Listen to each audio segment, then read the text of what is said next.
Well, welcome everyone. Welcome to Office Hours with Michael Kitces. For today's Office Hours, I want to talk about an incident I witnessed, I was involved in last week, that I really regret not handling better, but I think it's something that needs to be talked about and shared. So last week I was speaking at the FPA NorCal conference. It's one of my favorite conferences of the year. It's an event I've recommended for a lot of years on our best conferences list, both for their great content and the high caliber of quality advisors that the conference tends to attract. So you get good opportunities to network and interact with colleagues. So during the first evening of the conference, there was a reception, as is common, hosted by one of the sponsors at a lovely nearby facility that had some good food and a lot of space for the attendees to spread out and mingle and chat and network with one another. And I ended up sitting on some steps off to one side of the room with a number of well-known industry consultants, Kristen Luke and Kristen Harrod, who are both advisor marketing consultants and happen to be women, Jennifer Goldman, who does operations and technology consulting for advisors and also happens to be a woman, and we were joined by two other advisors who both happen to be women. So the six of us are sitting there and chatting, and another advisor came over from the other side of the room, ostensibly to join us in conversation, but he said he came over and said, "Wow, is this the Kitces harem?" Because I was the sole man there, sitting in a semicircle with five other female colleagues. And when he asked the question, there was, not surprisingly, kind of an awkward silence. The other women who were there didn't know what to say. Frankly, I didn't know what to say. All I knew was that I was really, really angry and upset about it. And in the heat of the moment, I couldn't figure out what to say without making the situation worse. And so I said nothing and let the awkward moment pass, as these things sometimes do. And I really regret it. And it's been bothering me ever since. So for anyone who's listening to this Office Hours, who's perhaps wondering why I was so upset and why I found this situation so awkward, I've made this handy list of all the situations when it's appropriate at a professional event to compare female colleagues to powerless sex concubines. It's blank. It's a blank piece of paper. The answer is never. It is never appropriate to compare female professional colleagues to sex concubines. I get it.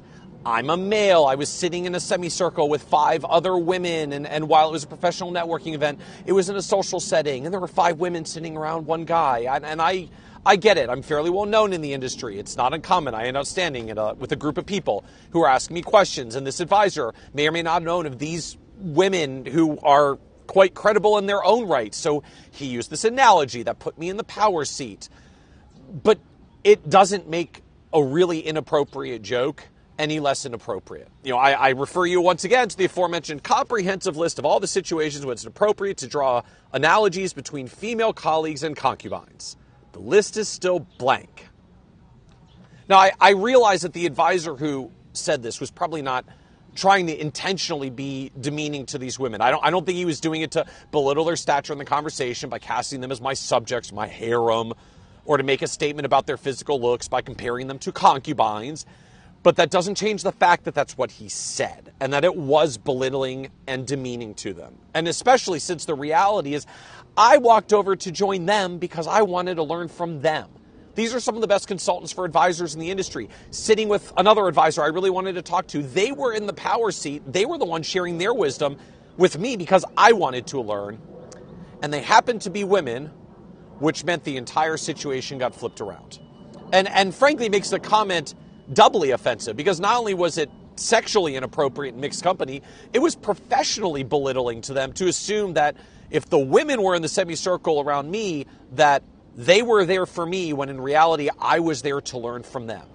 Or, I think stated more simply, this is what subtle sexual harassment and disempowerment of women looks like in our industry, and it pisses me off.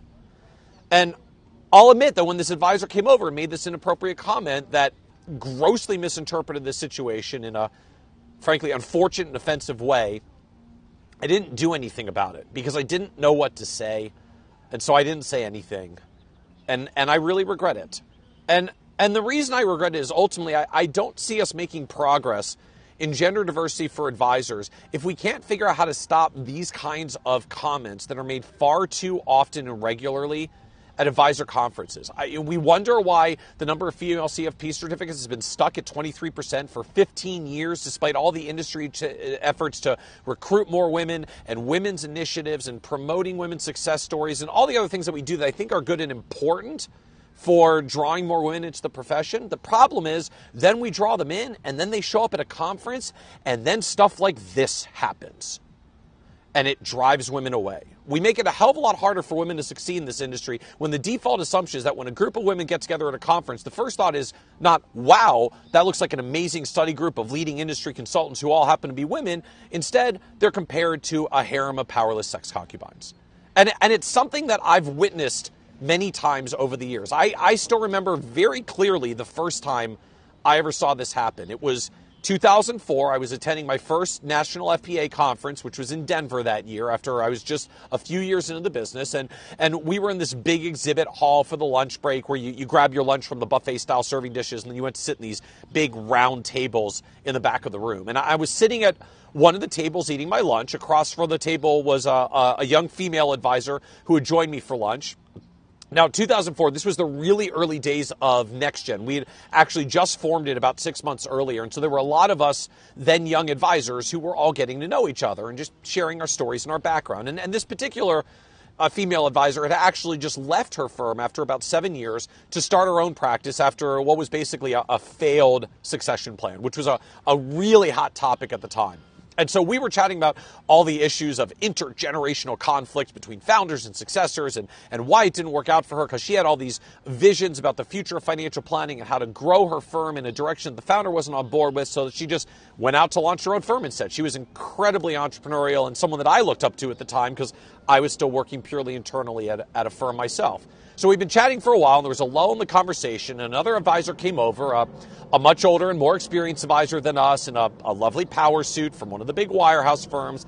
And he sat down next to her, and he turned to her to start some chit-chat. And the first question that came out from him was, so, whose assistant are you? Because he just assumed out of the gate that despite being a 30-something-year-old woman at a financial advisor conference, she couldn't possibly actually be an advisor. She must be some other advisor's sales assistant. And so she had to awkwardly reply, I'm actually an advisor myself. She had to explain that. She had to explain that she was an advisor, sitting in an advisor conference, wearing an advisor name tag because she was a woman. And he just assumed that because of that, she had to be someone else's sales assistant and couldn't possibly be an advisor herself. And it wasn't an age thing. I was sitting at the table as well. I was even younger than she was, and she was dressed professionally. His comments to me just naturally were talking as a fellow advisor.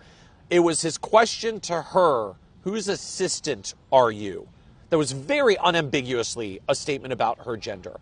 And while I'd like to think it's an artifact of some bygone era, this was 14 years ago. The sad reality is that it still happens today. In fact, I know another female advisor colleague who had a similar situation occur at the exact same NorCal conference last week. She's an experienced advisor. She started in the business almost the exact same time I did, about 20 years ago. And what was the conversation from another one of the male advisors at the lunch table again? Oh, is this your first conference? No, it's my 18th, she said. To which he replied, really? You're not old enough. What do you do at your firm? And she said, I own it. And he said, you're a financial advisor? This really happened last week. Just to be clear, she was wearing a name tag as a financial advisor at a financial advisor conference. The name tag said CFP. The name tag had the name of her firm, and her firm name is her name. This is about as unambiguous of a situation as you can get. Yet he was still surprised that this woman could actually be an experienced financial advisor who owned her own firm. Now, the point here is not to bash the NorCal conference at all, because both these incidents I'm mentioning here happened to occur at their conference last week. The truth is, this happens at most advisor conferences. I'd venture to say it probably happens at every advisor conference. Now, I don't always see it because I'm not a female advisor, so these comments aren't directed at me. I only see it when the conversation happens to occur in front of me in the presence of some other female advisor who's being belittled or demeaned in front of me, as unfortunately is what happened when this other advisor decided to call my female colleagues my harem. And the problem is, besides just the fact that this actually still happens today's day and age, is that I'm still not certain how to stop it. when it happens right in front of me. You can ask me a question about financial planning strategy or tax law or advisory firm benchmarking. Give me a microphone and we'll talk for an hour. But make a sexually harassing comment in front of me, and I'll admit I was completely tongue-tied. I hate seeing this happen. I want it to stop, and I just literally didn't know what I was supposed to say. I realized I could have said something aggressive or concerned. I could have said, I'm sorry, could you repeat that? Did you just make a joke that these professional female colleagues are powerless sex concubines? Dude, what are you thinking? And just called him out on the spot and really tried to embarrass him for the embarrassing thing that he said. But I really don't think that's a constructive way to handle this situation. I know there are some people out there who just want to see every guy who makes a dumb comment like this get bashed. But to be fair, I don't think he intended it as mean and belittling. I'm fairly certain he had no clue about how offensive and belittling the comment actually was, which means going all out at him would more likely just make the guy feel angry and defensive, which means he's not going to learn a meaningful life lesson from the moment. Because if I try to aggressively humiliate him in front of a group of people like that, his brain's going into non-thinking fight or flight mode. He's not going to be more empathetic of women if I try to verbally body slam him in front of a group of women, however inappropriate the comment was. I don't think the point of these situations is to put down or humiliate the person who makes these comments. It's just to figure out some way to help them recognize how inappropriate the comment is, how belittling and demeaning it actually is, and the tone of sexual harassment that it creates, intended or not, when statements are made in a way that specifically belittle all the women who are standing there.